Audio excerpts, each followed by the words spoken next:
Alors aujourd'hui, on va parler vision pénétrante. Alors pourquoi pratiquer la vue pénétrante? Eh bien pour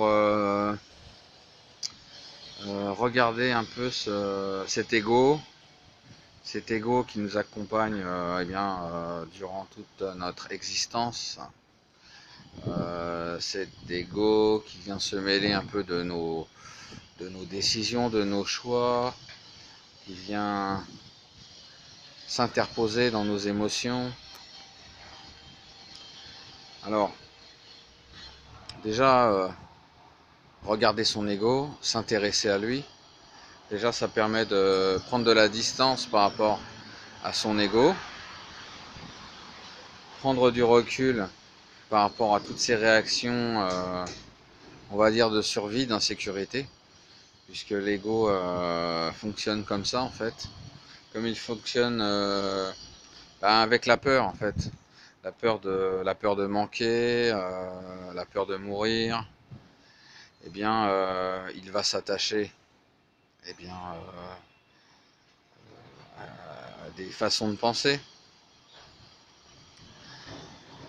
à se conformer aussi euh, à différentes relations, à des groupes, à certains systèmes de pensée, ce qui est dans la norme.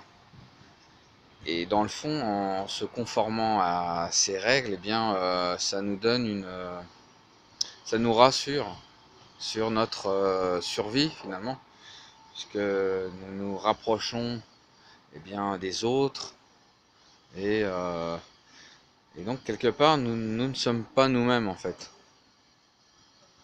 Nous sommes dans la conformité. Je suis en règle, mais je ne suis pas moi-même. Et donc, le véritable objectif de la vue pénétrante, c'est de comprendre que l'ego est au service du soi, au service de cet esprit, on dit esprit supérieur, et que dans le fond, l'esprit supérieur eh bien, est toujours là. Et, et dès lors qu'on fait fausse route, eh bien l'ego fait l'expérience de la souffrance.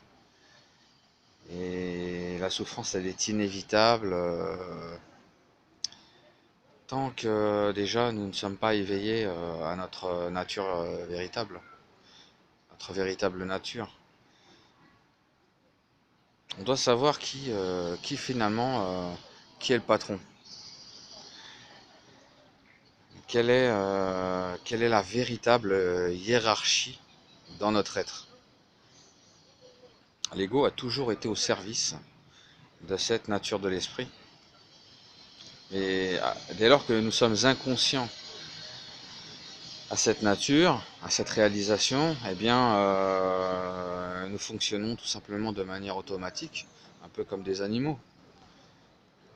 Ce qu'il y a, c'est que comme nous avons une certaine évolution au niveau de la conscience, eh bien, il y a un décalage entre l'être humain et l'animal.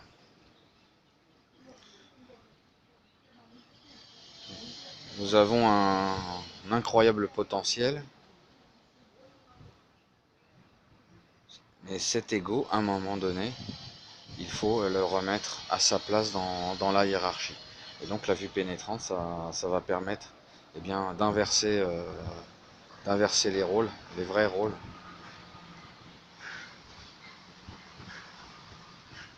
Dans le sens où nous nous familiarisons avec lui, nous voyons son mouvement, nous nous intéressons à son mécanisme. Quand nous traversons une difficulté, eh bien, nous essayons de voir qu'est-ce qui motive cet ego. Quelle est la motivation derrière cette inquiétude, cette peur, cette souffrance? Il y a toujours une motivation que, j'ai envie de dire, l'ego n'a pas envie de s'avouer. Parce que l'ego, il est dans le mode de fonctionnement sujet-objet. il est très peu responsable. Vu qu'il est dans l'autodéfense, eh bien il attaque. Et donc l'attaque, c'est très souvent vers l'extérieur. Puisqu'il y a tellement de peur à l'intérieur de soi par rapport à cet ego, en fonction de son degré d'ego, que la responsabilité est extrêmement difficile à avoir. Et donc il est plus facile euh, de la reporter sur l'extérieur. L'extérieur ne fait que écho par rapport à toutes nos blessures, à toute notre histoire, à tout ce qu'on croit, à tout à quoi on s'est fait complètement conditionner. Parce que l'ego est une véritable éponge. Du moment que ça le rassure, l'ego prendrait toutes les pilules, toutes les manipulations possibles pour, euh, pour avoir ce sentiment de sécurité.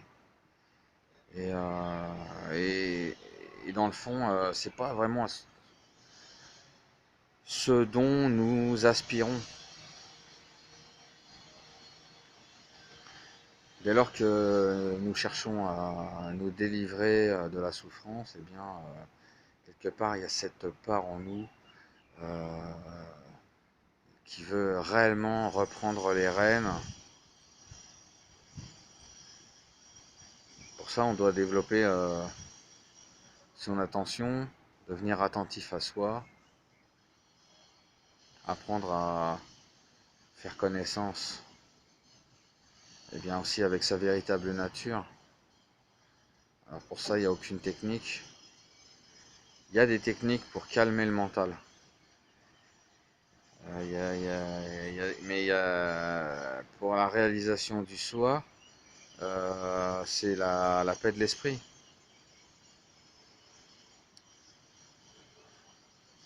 Pour réaliser la paix de l'esprit, eh bien, c'est de se mettre sur le mode d'être de l'esprit et de vivre et non de survivre. Si vous apprenez à vivre pleinement toutes vos expériences, qu'elles soient agréables ou désagréables, eh bien, vous êtes dans l'équanimité. Et à partir de là, il peut y avoir cette reconnaissance. Mais à chaque fois, ça c'est une question de régularité, de pratique, de discipline, de faire ça régulièrement. La question est simple. Est-ce que j'ai envie de continuer à fonctionner sur un mode de survie? Ou est-ce que j'ai réellement envie de vivre la vie? Est-ce que j'ai envie de continuer à être soumis par mes peurs, mes inquiétudes? Ou est-ce que j'ai envie de vivre de manière plus légère, plus simple, plus ouvert, plus accueillant?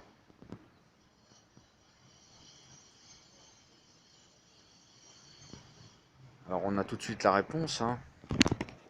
Mais ce qu'il y a, c'est que la plupart du temps, euh, nous fonctionnons beaucoup avec le mental. La souffrance, elle est inévitable pour s'en libérer, puisqu'elle nous oblige à faire un pas. Chaque fois que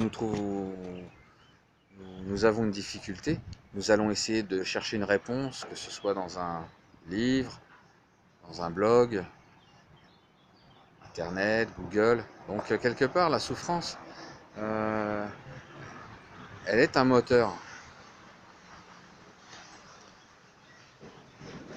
Et c'est très bien. Mais on a aussi, surtout, mais vraiment, de retrouver l'essentiel en nous. Et dès lors que on retrouve cet essentiel en nous, eh bien, on va dire que nous sommes sur une base, une nouvelle base qui va nous permettre eh bien, de cheminer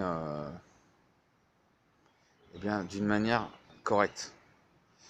Tant que la réalisation de notre essentiel qui existe dans tous les êtres, donc c'est ce qu'on appelle la nature de Bouddha.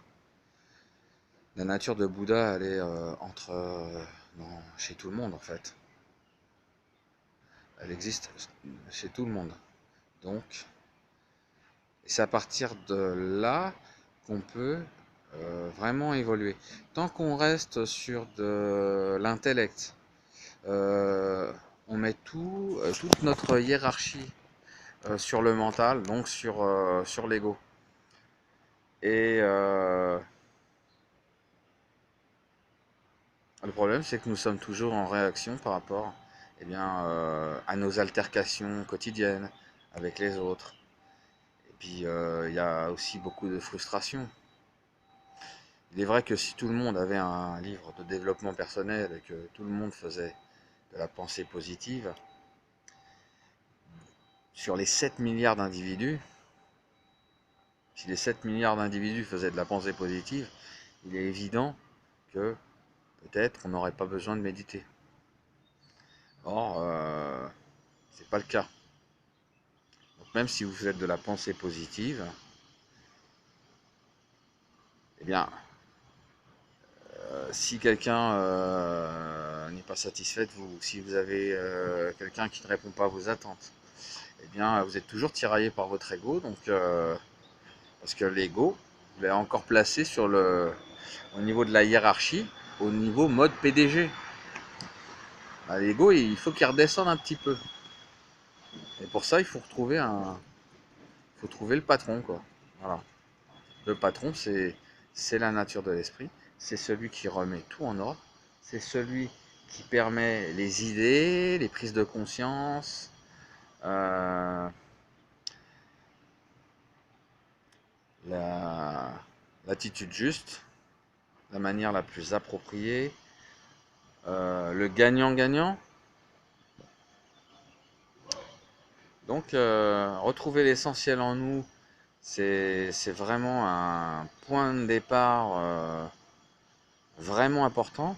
Et à partir de là, vraiment, tout peut se déployer. Vous pouvez lire ce que vous voulez, vous pouvez écouter qui vous voulez, vous pouvez pratiquer la religion que vous voulez, vous pouvez croire dans le Dieu que vous voulez, mais vous avez cette base en vous. Ça, ce sont vos racines. Voilà, donc je vais m'arrêter là. Je pense que j'ai tout dit. Voilà. Voilà, j'arrête.